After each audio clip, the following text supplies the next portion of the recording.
welcome to the Deeper the Know podcast. Today I'm joined by Andrew Eubanks, a former Marine Corps helicopter pilot who transitioned from military services to corporate tech and now entrepreneurship and executive coaching. During Andrew's two major career transitions, he suffered mental health struggles and substance abuse, and now he helps others facing the same. He's passionate about mental health, leadership, the outdoors, and family. We've got a powerful conversation lined up, so let's get into it. Welcome to another episode of the Deeper Than Know podcast. Today, I'm excited to welcome Andrew Eubanks to the show. Andrew, welcome. Hey, Bennett. I'm so honored to be on here with you and excited to chat. Me and Andrew got connected in kind of a weird way. I have a PR guy, and he gets me on podcast. And then I get on a podcast with Andrew last week or the week before, whenever it was. And I'm like, where are you based out? He's like, Provo. And I'm like, I'm in Pleasant Grove. We're 20 minutes apart from each other. Anyways, I should have invited you over. I have another mic.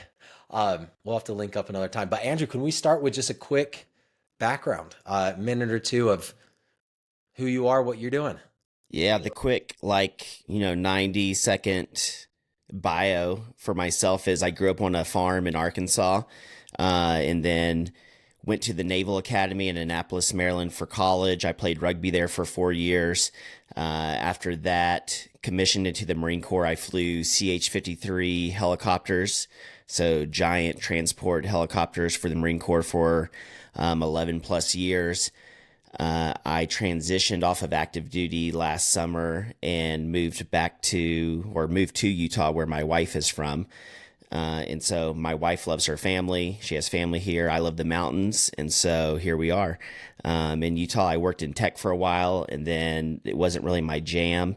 So I did some certification training to become an executive coach. And I've been doing executive coaching for the last several months. Awesome. How's the executive coaching going? It's good. It's really fun. It's really fun to work with clients and see, the improvement and the progress that they make as a result of the coaching. And so I really enjoy seeing, the clients succeed and seeing them progress towards their life goals. And how does that, so the focus of the podcast is joy and fulfillment. And I do random phone calls all the time. I've had 3 of them today. I went to lunch with the guy that I bought Dirty Dough from, and he has another business. It's just what are your problems? What are my problems? And you just kind of figure it out. And it is very rewarding when you find somebody that has an issue that's very hard to solve, but you've already solved it, and you can easily give them the contact. It's just oh, no. All you need is this equipment guy, and he'll do all of your equipment packages. He'll give you a kickback, this and that. Here's the phone number, Yeah. Very rewarding. When you transitioned into executive coaching, did that play a role in your decision? What's fulfilling, what's rewarding to me? Absolutely. So when I'd been the recipient of some really good coaching myself. And so I do an executive MBA program with UC Berkeley Haas. And so I actually commute to the Bay Area once a month for school. But cool. Part of the executive program is each term we do a week-long offsite, which is really just an amazing experience. But the first one we did was with a bunch of executive coaches from Berkeley, and they ran this amazing week-long offsite that I was just so impressed by.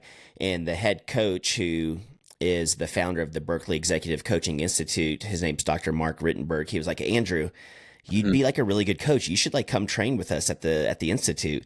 And I was like, yeah, okay, whatever. I'm working in tech. I just got out of the military. I've never even thought about being a coach, but he planted that seed.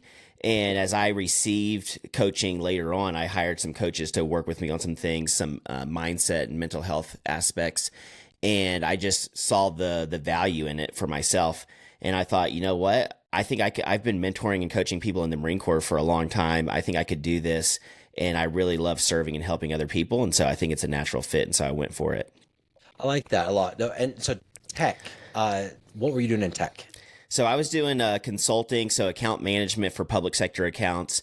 Prior to getting out of the Marine Corps, I also did some crisis management and some government relations, public relations type work, managing a international public advocacy campaign, which is a whole nother topic. But I did a lot of work with the government. And so that kind of led me into managing some of these public sector accounts for a tech company out here in Utah. And so I was doing that. but I was in an individual contributor role, and it just wasn't a great fit for me personally. And that's my next question is what was it, what was missing that caused you, like, when this other idea came, you're like, oh, maybe that would fulfill that need better. That's not Yeah, me. you know, people are always trying to figure out like what kind of you know, your career, your profession, that takes up most of your time for most people each day, each week. And so, you know, the whole idea of like finding a fulfilling career is like on most people's minds all the time. And so I have identified two paths that will lead to like a fulfilling career. One is if you do something that is like you're super passionate about. Maybe it's making like delicious cookies and selling them to people and making them happy. Or it could be something where it's not necessarily a job that you're super passionate about, where you find a lot of purpose and meaning in, but you're doing something you enjoy doing. And it enables you to do your hobbies, your passions, or your work, spend time with your family. And so you can either do something that you're really passionate about, or you can do something that you enjoy doing, but enables a passion. And so that's why I kind of made the switch, because I wasn't really doing something that I enjoyed doing, and it wasn't something I was really passionate about either. So it was just not fulfilling at the moment. And I think both of those are just like, oh yeah, that's kind of, I want something that I am passionate about and or that I like doing. But yet a lot of we still don't really know what that means or how to define it. What was that first step for you to even hear that, like, okay, I need something passion and or fulfilling? Where did that come from? Was that part of the coaching program that you're doing? I mean, it's something that I introduce to clients now, because a lot of clients come to me for that are because they are making big career pivots or big life transitions, and so they're like they feel stuck or just like I don't know what to do, but I just know I'm not happy. And so it was just through my own experience. So I've pivoted from being an active duty Marine officer and pilot to working in tech as in the corporate world, as a consultant. And then I've pivoted to entrepreneurship. And so I've done a couple like really drastic career pivots. And I've also had big life transitions myself with family and mental health and substance abuse and things where I've had to like just figure a lot of things out on my own. And this was just one of the things that I figured out for myself, that if I could do something I was passionate about or something that I was good at, like that would be meaningful for me. I like that. And a lot of times, yeah, it does come from there's always the fine line of like, can I learn this from just listening to somebody tell me, or do I have to go through it myself? Because a lot of times it's like, yeah, well, it makes sense that I shouldn't do it, but I'm going to prove you wrong and I'm going to be able to do it anyway. And then you try and you're like, okay, now I learned the same lesson, but it cost me money and time. Yeah, and you know, when I made my first pivot into tech, like one of the big mistakes I made was I went for extrinsic values of like, you know, compensation package, perks, benefits, and you know, the whole compensation and benefits package, and that's what really like drew me in and what I was chasing after. And that just doesn't bring fulfillment. Like you need a certain amount of money to like survive and meet your basic needs, but once you get past that, like you really need to focus on intrinsic values, like things that you're either that are purposeful for you or that you enjoy doing, that you can like lean on your strengths and that you just have fun doing. Yeah, and aside from that, I think there's another hidden value to that. Entrepreneurship kicks you in the teeth and then kicks you in the ass and then goes back to your teeth. What I mean, like it's just it's Oh just yeah. so hard. And when you come back and you're like, okay, well, I already have enough money to cover my basic needs. Why this isn't worth the stress?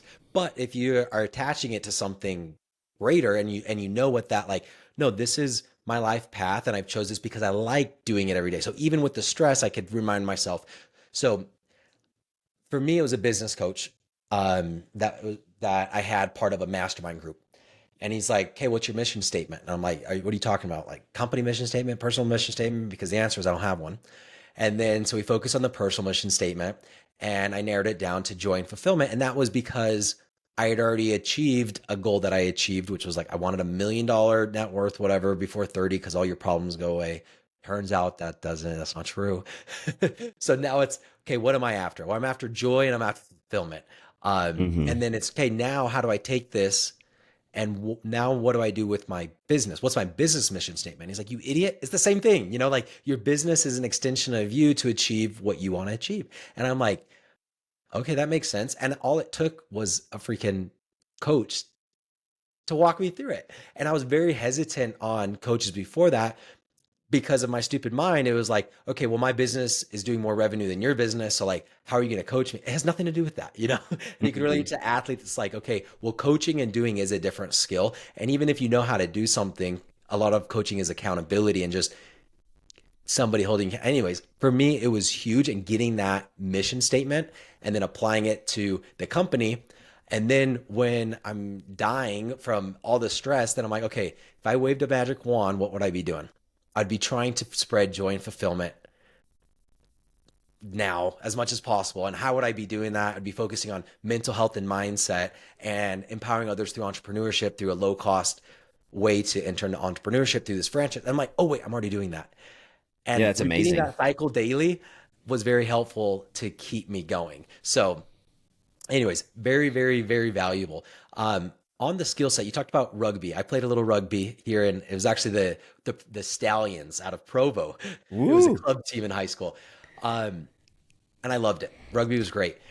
What are some skill sets that you believe that you learned in rugby that you still use today, whether it's in business or life?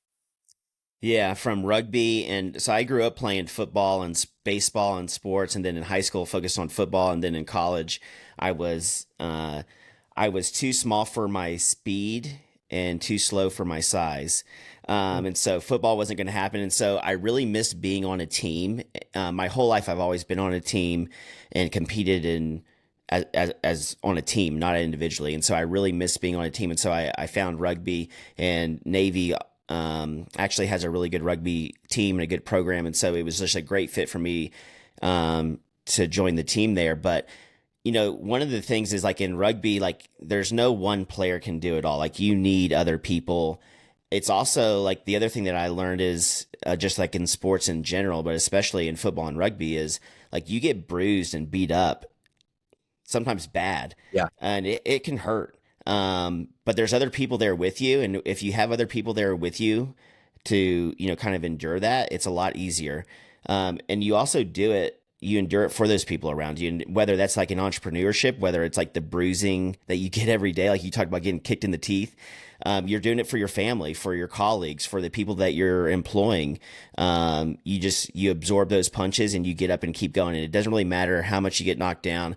I've had scars, staples in my head, glue. I've had, wounds glued on my face, all kinds of stuff, from rugby. But, you just get up, you keep going. And that's the most important thing, is like, you don't stop, you just keep going. Do you have people on your team that were Polynesians that would get bloody noses and they grab the grass and they just throw it up there? So I didn't have any Polynesians on my team.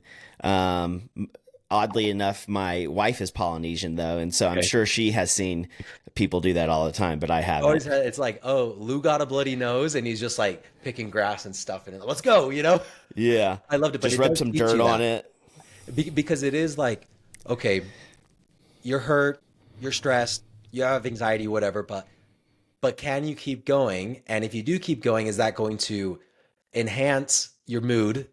And it typically does. Like even if you're hurt, if you keep going, like there is a satisfaction of like, oh, I worked through that. I overcame that, whether it's a Oh physical yeah, injury or an emotional stress. Um, so anyways, that's a very cool lesson that I haven't heard when I've, about sports, is like playing while you're injured and just knowing that you're not dead. And it's not like hustle till you're dead type of mentality, but it's just like the setbacks aren't as big as you think. yeah, Staples in your head isn't as big of a setback as you would initially think. You're like, I could still play. You yeah. know, And there are injuries that you do have to, like, you got to come out and you got to get appropriate treatment and care. Just like in life, right? Like Yep. sometimes you got to take a time out and get the help you need, but a lot of times you just need to push forward. Yeah.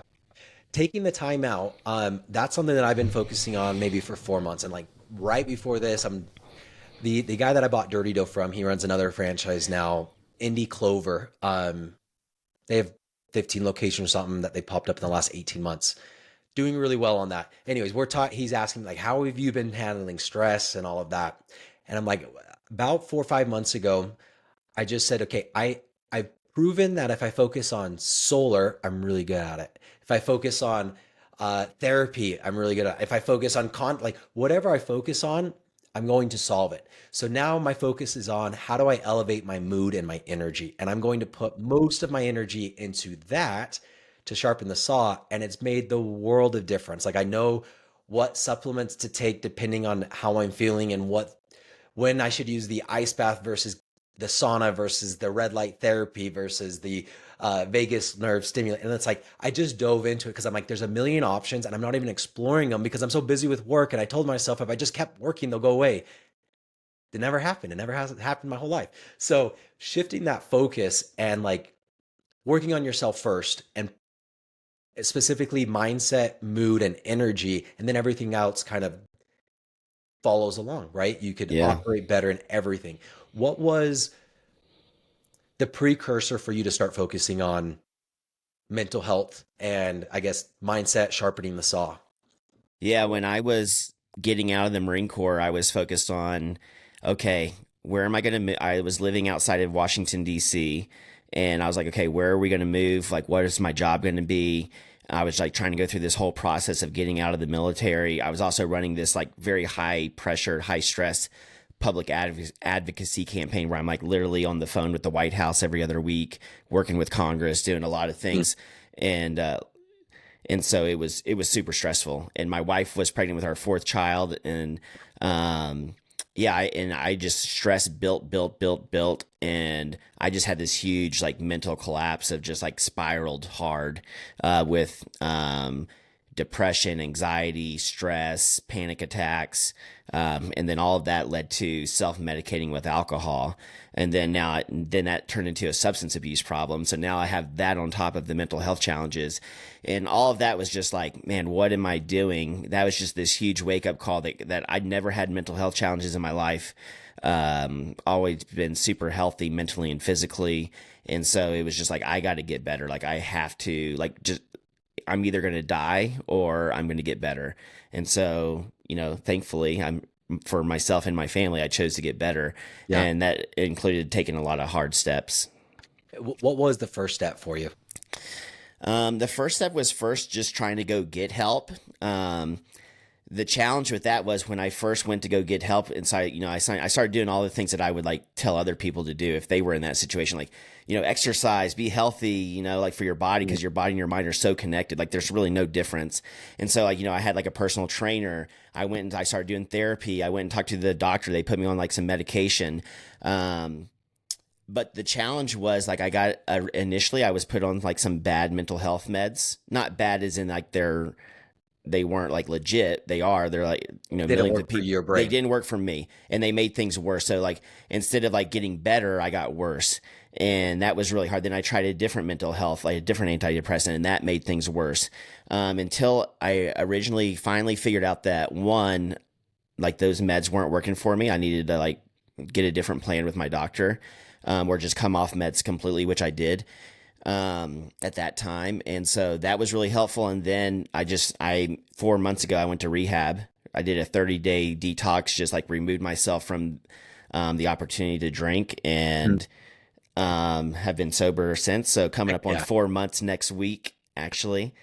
So really proud of that accomplishment, and, pushing forward with that. So really for me, it was about like removing some unhealthy substances from my body, and then like being diligent and taking care of my mind and body.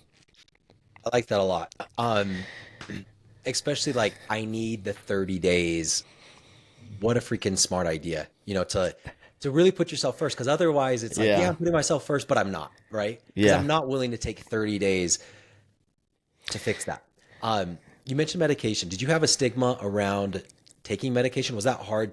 I mean, I know it didn't work out, but like to even tell the doctor, hey, can you give me some medication to help me?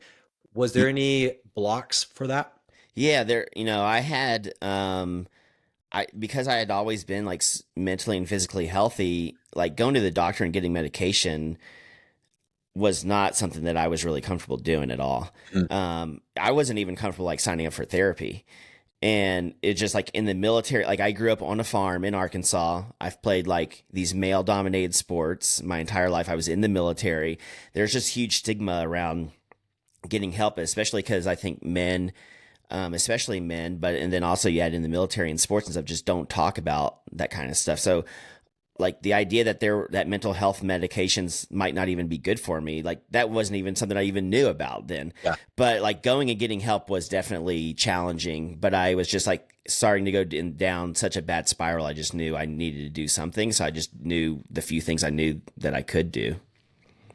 When you went through that process, because I was the same way. I started seeing a therapist like 3 years ago, and I'm like, therapy is for people that are psychopathic or Yeah. bipolar or whatever, or they're professionals trained on helping you achieve the emotional state you're after. And I'm like, that why isn't everybody seeing, like, everything comes down to, I want to feel a certain way. I want to get married because I want to feel a certain way. I want to buy the car because I want to feel a certain way. I want a business because I want to feel a certain way.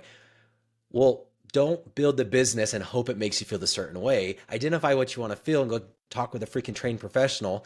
Another roadblock for therapy, I think, has been, well, one, how do you find somebody? Just Google it. Go through 10 therapists. It doesn't matter. They don't know you. You don't know them. Like, just get rid of all that, like, oh, the pressure on it.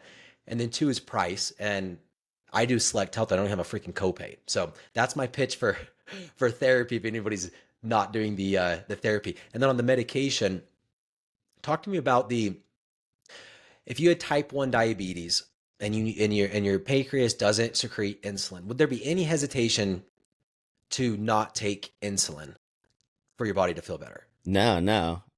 In fact, I would think I'd be crazy if I didn't. Yes. Okay. Now tell me what the difference is between your pancreas not secreting enough insulin and your brain not creating enough dopamine. Yeah. There is no difference. There's no difference. There's no difference in that, mental health is health in general. Mm-hmm. And if there's medications out there that work for you, like, why wouldn't you take it, right?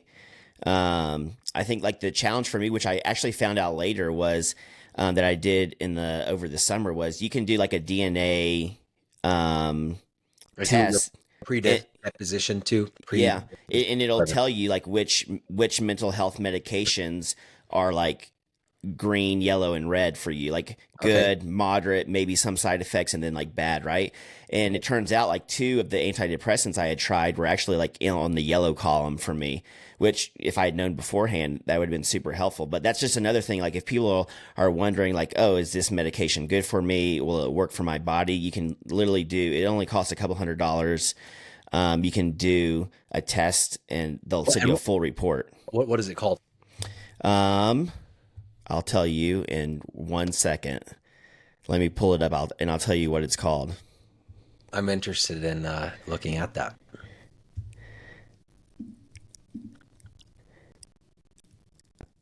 It is called GeneSight. GeneSight.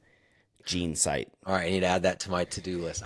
Anything like this, I look at like, should I go buy another shirt or whatever, or do I invest into my health? And I made the decision that no matter what the cost, I mean, I can't say no matter the cost, but like time, money, and energy are going into health. So if it costs a few $100s, I'm going to forego something else or go make more money. But like, I have to know how my body works.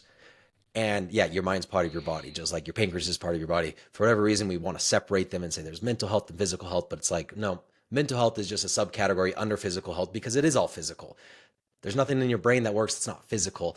But for whatever reason, we separate that and like, okay, well, if we're fixing our body physically, medication's fine. But if we're fixing our mind physically, it's not.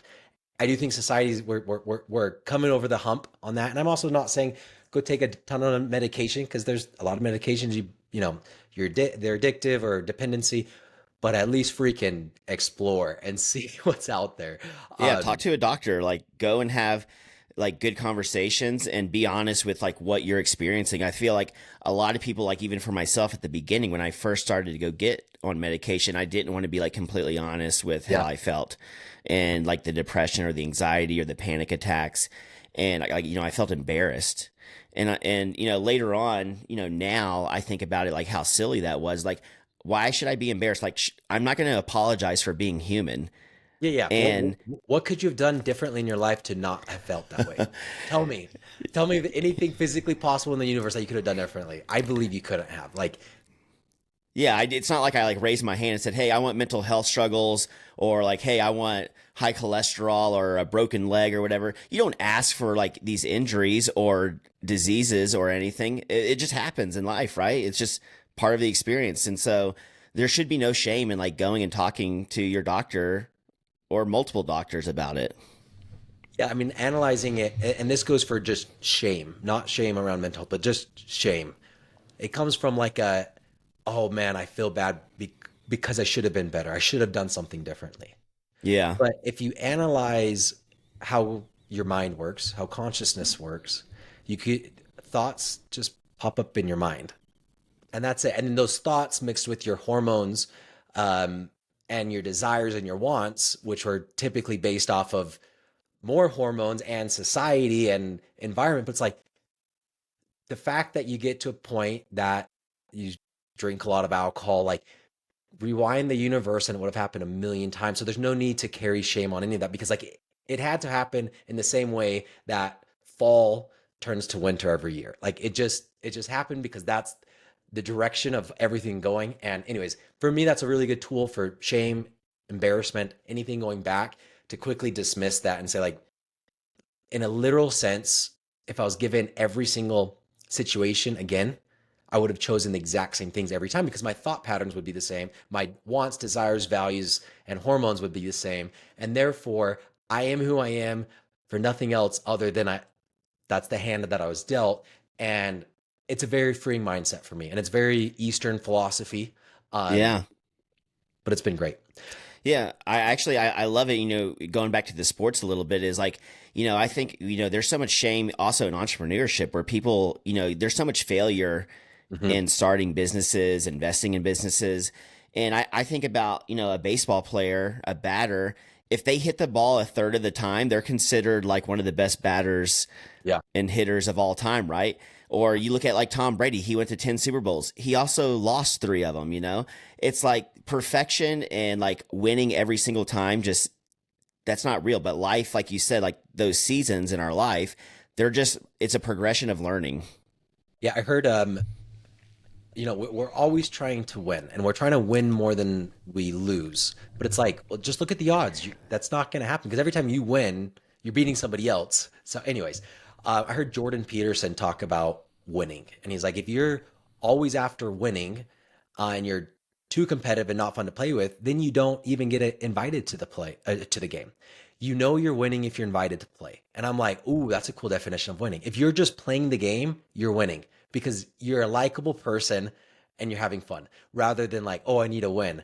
Another guy that I follow who's passed away a number of years, Alan Watts, and he always talks about the endless, stupid game of one up. We're just trying to one up, and we're trying to get one up on the universe. We're here's where the world's headed, and if I could just be a little bit better, a little bit ahead, and it's like stop trying to be ahead, just just chill because trying to be ahead causes that stress, anxiety, depression, because it's setting unrealistic expectations. So now that you're an executive coach, tell me, I mean, any substance abuse is challenging. Going and away from everything for 30 days is challenging. Um, but talk to me what confidence does that give you now as you're talking to other leaders, other executives, in helping them coaching them through similar problems that you've had? Yeah, it gives me some credibility that like I've done it, and so if I can do it, you can do it too. When I was training to be a pilot, naval flight training is like notoriously challenging. There's people who fail out and everything else, but I would always look around like left and right, and I'd see people that like aren't the sharpest tools in the shed, right? Yeah. And they were succeeding. They were like passing, right? And I was like, look, if those guys can do it, I can do it too. And when it comes to like substance abuse or any other challenge, like I say, like look around, like look at the people who have been able to do it. You can do it too. And one of the exercises I give my clients is like identify your values, identify your core values, and you use those core values to as a filter for your decisions and your actions.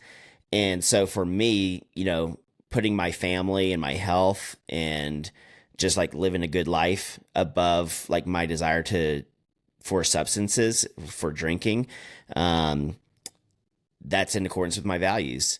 Yeah. And so when I'm thinking about when I'm, maybe I'm tempted to drink or to do something that isn't in accordance with my values, I just think about like, what are my values? And that's something that other people can do too, that they can just think about. You have a million decisions you need to make every month as an entrepreneur. And if it's based off of, I want more money, that's like, well, how much more money and why do you want it? All that. It's so much easier just to go back to, is this decision, if I accept this investment, if I fire this person, if I hire this, is it going to bring me more joy and fulfillment? For me, that's been like the easiest question to ask, rather than like, is this the right decision because it's going to grow the company in a certain way? But it's like, is this bringing me joy and fulfillment? Now, there's a lot of subcategories to that you have to figure out, but man, I 1,000% agree with what you're saying. And I encourage anybody that hasn't gone through that, go through it, find somebody to help you go through it, but it will change all your decision-making processes, because now you can always fall back on your mission statement or your values, whatever you're going to call them. Yeah. And, one activity that, listeners can do is, it's an activity that was introduced to me while I was in a leadership class at the Naval Academy my freshman year, many years ago. But what it was, we listed, everything, what our priorities in life were. A little bit of like value centric of like, what are your priorities? And then we listed out how we spent all of our time. And then we compared. Sorry, Andrew, I didn't lock my door. You're fine. This guy doesn't get he's too young for the shoe. What's up, dude? No, you're good. Do you want to say hi to Andrew?